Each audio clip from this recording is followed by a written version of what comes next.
40 years of campus, hobby clubs, student mentoring, eco-friendly campus. KL, deemed to be university. అందరికీ నమస్కారం. కేసీఆర్ నాని గారు మీకు తెలిసిన విషయమే కదా. 4 రోజుల నాడు ఆయన వైఎస్ఆర్సీపీ పార్టీలో చేస్తున్నట్టు ఆయన విజయవాడ సీట్ కన్ఫర్మ్ ఎన్నికలు చూసాం. కేసీఆర్ నాని గారు మా దగ్గర ఉండగా ఆయన ఎప్పుడో ఒక మాట ఆయన చెప్తూ ఉండేవాడు, నేను సూటికుంటాను, ఉన్నది మాట్లాడతాను, అది ఎవరికైనా కష్టాన్ని నేను చేయగలిగేది ఏమి లేదు అన్నట్టు ఉన్నట్టు మాట్లాడతాను చూస్తుంటాం.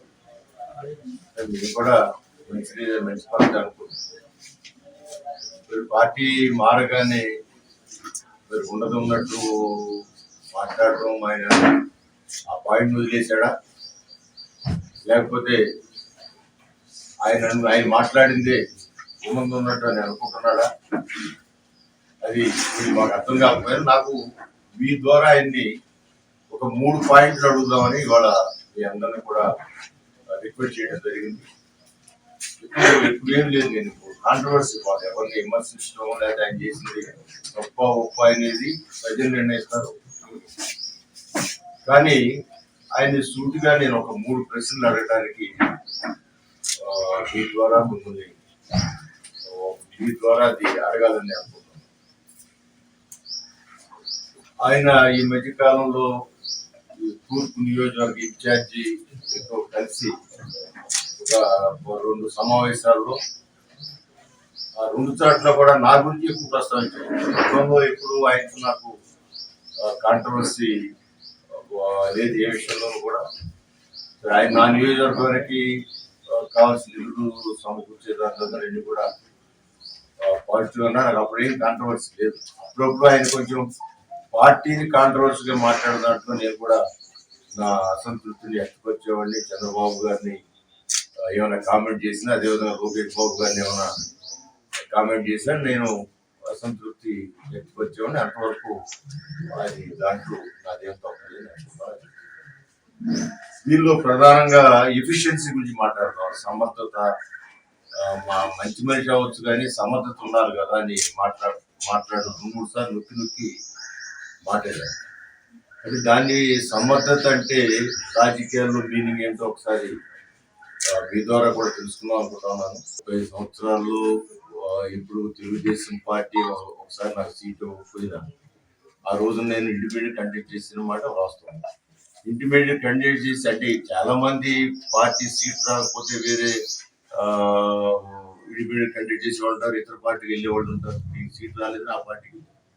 కానీ నేను గర్వంగా చెప్పుకునేది ఏంటంటే, గన్నవరంలో నేను కంటెస్ట్ ఇండిపెండెంట్ చేసినప్పుడు కూడా మొట్టమొదటి నేను చెప్పే మాట, ప్రతి మీటింగ్ లో మొట్టమొదటి చెప్పే మాట, నా రాజకీయంగా జన్మనిచ్చిన తల్లి తెలుగుదేశం పార్టీ, నాకు రాజకీయ జన్మనిచ్చిన తండ్రి నాకు నందమూరి తారక రామారావు, నన్ను కన్నతల్లి జన్మనిచ్చిన కన్న తల్లిదండ్రులు రాజకీయ జన్మనిచ్చింది వీళ్ళిద్దరు. వాళ్ళిద్దరిని నాకు సీట్ ఇవ్వలేదు కాబట్టి వాళ్ళిద్దరిని మీరు ఉద్యోగం పెట్టి వాళ్ళ మీద ఏమైనా ఎగరిస్తూ మాట్లాడితే నాకు ఇండిపెండెంట్ అవసరం, శాసనసభ్యుడు అవసరం, ఈ రెండింటికి నాకు రామారావు గారే ముఖ్యమని చెప్పి నేను ప్రజలకి చెప్పి, ఎవరన్నా విమర్శించడానికి రామారావు గారు సీట్ ఇవ్వలేదని విమర్శించడానికి వస్తే నేను ఒప్పుకున్నాను. సో అది ఆ రోజున ఇండిపెండెంట్ గా గెలిచాను. తుఫాన్ లాంటి వేవ్ అది ఆ రోజు. ఇప్పుడు జగన్మోహన్ రెడ్డి గారి వేవ్ కంటే కూడా ఆ రోజున తుఫాన్ లాంటి వేవ్ నందమూరి తారక రామారావు. ఎందుకు ఈ వేవ్ కంటే అది ఎక్కువ చెబుతున్నానంటే, ఆనాడు ప్రతిపక్షంగా ఉన్న కాంగ్రెస్ పార్టీకి కనీసం ప్రతిపక్ష హోదా రాదు. నేను అనుకోవటం, మన స్వాతంత్రం వచ్చిన తర్వాత ప్రతిపక్ష హోదా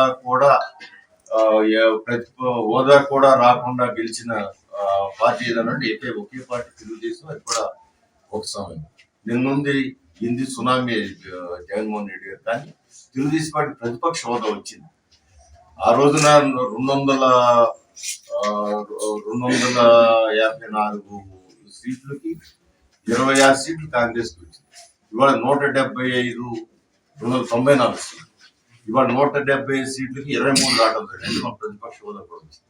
సరే, తర్వాత నేను ఎంపీగా కంటెస్ట్ చేశాను. ఆ రోజు సెంట్రల్ మినిస్టర్ గా ఉన్న ఉపేంద్ర గారి మీద నేను కంటెస్ట్ చేయడం జరిగింది. దాంట్లో నాకు కూడా నేను 1,00,000 రూపాయలు ఇవ్వడం జరిగింది. తర్వాత లీస్టు ఇవన్నీ కూడా దానివల్ల ఈ యొక్క సమర్థతకి అసమర్థతకి అది ఎక్కడ సమర్థులు ఎవరు అసమర్థులు ఎవరు అనేది ఆయన్ని రిక్వెస్ట్ చేస్తా ఉన్నారు. 2014లో ఆయన పార్టీలోకి వచ్చారు. అంతకుముందు పిఆర్పి యాక్ట్ కూడా రాకెట్ కూడా వచ్చేసారు.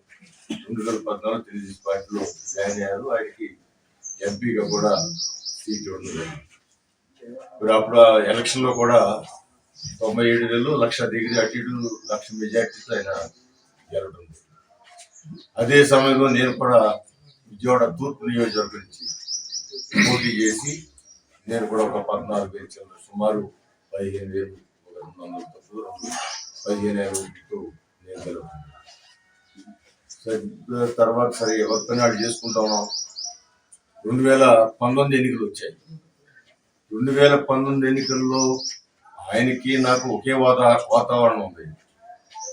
మీరు దానిలో 97 లక్షల మెజార్టీ ఆయన ఒక్కసారి 8 నెలలకి వెళ్ళిపోవడం జరిగింది. ఆయన ఎప్పుడు ఏమంటారంటే నాకు పార్టీతో సంబంధం లేకుండా నాకు జనబలం మన గనక నేను పార్టీ మారితే 60% తెలుగుదేశం ఖాళీ అయిపోతుందని చెప్పారు. సరే నాకు 35 సంవత్సరాల అనుభవం ఉంది. ఈ పార్టీలో తెలుగుదేశం పార్టీలో చాలా మంది నాయకులు మా కళ్ళ ముందు మారారు. బట్ ఎక్కడ కూడా క్యాడర్ లో చేంజ్ అయితే చాలా తక్కువ. ఏ వ్యక్తి క్యాడర్ని ఇన్ఫ్లుయెన్స్ చేయలేదు. ఆడకాళ్ళు వెళ్ళటం వాళ్ళు స్వార్థం కోసం వెళ్ళటం అది జరిగింది. అది వేరే సబ్జెక్ట్. అయితే నేను 60% ఖాళీ వద్దని కాన్ఫిడెంట్ గా చెప్పిన వ్యక్తిని జరిగిపోయిన కాలంలో జరిగిన విషయాల గురించి ఏం సమాధానం చెప్తారో మీ ద్వారా అడగాలని అనుకుంది. ఏంటంటే ఆయన 1,00,000 ఓట్లు మెజార్టీ సాధించిన వ్యక్తి 2019 ఎన్నికల్లో కేవలం 8,000 ఓట్లు మాత్రమే గెలిచారు. సంతోషం. మరి 1,00,000 ఓట్లు 8,000కి ఎందుకు తగ్గింది అనే దానికి ఆయన సమాధానం చెప్పాల్సిన అవసరం ఉంది. ఆయన గబాలు చెప్పొచ్చు, తెలుగుదేశం పార్టీ నా చంద్రబాబు నాయుడు గారు చేసిన తప్పులు వల్ల లేకపోతే లోకేష్ బాబు గారు చేసిన తప్పులు వల్ల నా మెజార్టీ తగ్గిందని చెప్పచ్చు. దానికి నేను చెప్పేది ఏంటంటే నేను కూడా అదే వాతావరణంలో కంటెస్ట్ చేశాను. నాకు 14,800